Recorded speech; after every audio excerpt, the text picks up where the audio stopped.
एक मियाँ बीवी थी जिनका एक ही बेटा था, लेकिन उनका बेटा कोई काम नहीं करता था। हर टाइम सिर्फ खाता रहता था और बहुत ही आलसी था। उसके माँ बाप उससे बहुत ही ज़्यादा तंग थे। एक दिन वो आदमी कहता है अपनी बीवी से कि मैं दुकान पे जा रहा हूँ, चावल मैं भिजवा दूँगा। उसकी बीवी कहती है कि मैं रामू को भेज दूँगी, आप जाएँ। वो कहता है हाँ, वो कोई काम कर ही ना ले। वो कहती है नहीं नहीं, वो काम करेगा, और उसका शौहर चला जाता है। वो रामू के पास जाती है और उसे कहती है तुम अभी तक सो रही हो। रामू कहते हैं कि अभी टाइम भी क्या हुआ है। तो उसकी माँ कहती है अब 10 बज रहे हैं, तुम जाओ। तभी वो चावल वाला आ जाता है।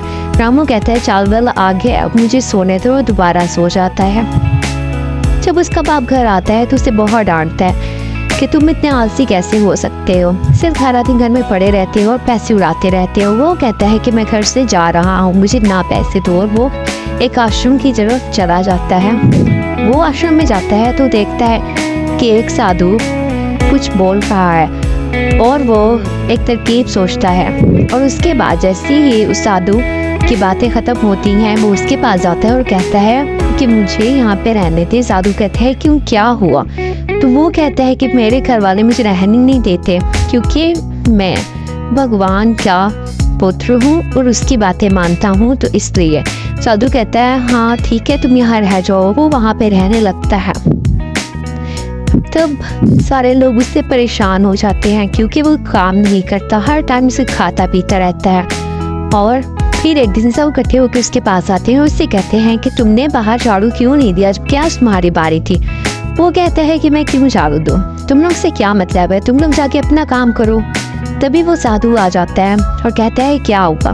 तब वो बताते हैं कि इसने अपना काम नहीं किया।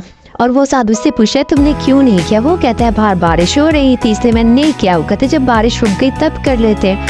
तो वो कहता है कि मैं इसलिए नहीं किया क्योंकि भगवान चाहता था कि मैं ना करूं, क्योंकि बारिश हो रही थी इसलिए। तो वो साधु उसको छोड़ देता है उसके हाल पे।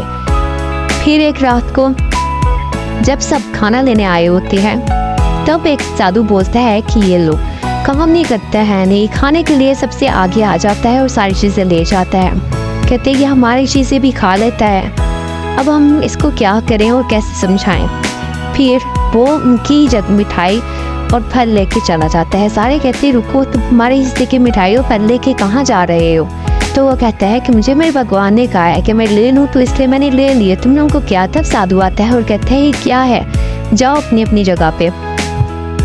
वो राम सबको बहुत परेशान करता है और फिर उसको एक तरकीब सूझती है। वो कहता है कि मैं इस मंदिर के सारे गहने चोरी करके चला जाऊंगा। वो रात को उस मंदिर में चोरी छुपे जाता है और सोचता है कि मैं यहाँ आज सारे गहने चोरी करके चला जाऊंगा। जैसे ही वो गहने वहाँ से उतारता है और अपनी पोटली में डालता है तो देखता है और पुलिस आ गई है। वो उन्हें देख के हैरान हो जाता है। साधु कहता है तुम्हारी चोरी पकड़ी गई है, तुम्हें तुम्हारी लालच की और तुम्हारी आलसपन की सजा जरूर मिलेगी। वो कहता है कि मोड़ दूँ, मुझे माफ़ कर दूँ। वो कहते हैं नहीं, जैसी करनी वैसी बननी, तुमने सबको बहुत परेशान किया है और अब तुम्हारा टाइम है।